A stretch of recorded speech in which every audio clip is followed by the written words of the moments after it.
জুলাই অভ্যুত্থানে হত্যাকারীদের বিচার করা না হলে তা হবে অন্তর্বর্তী সরকারের ব্যর্থতার সবচেয়ে বড় প্যারামিটার। এমন মন্তব্য করেছেন জুলাই শহীদ স্মৃতি ফাউন্ডেশনের সাধারণ সম্পাদক সার্জিস আলম।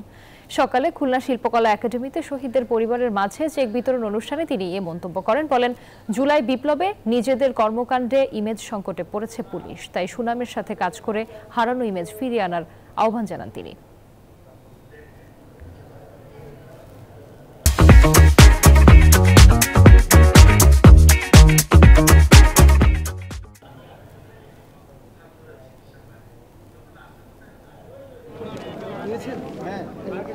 আন্দোলনের মতো করে আমরা দিয়েছি। আমরা সবাইকে তাদেরকে বললাম যে আমি কিছু এই বয়সে আমরাও এত ম্যাচিউর ছিলাম না, একটু মনে মনে একটু ক্ষোভ থাকতে পারে যে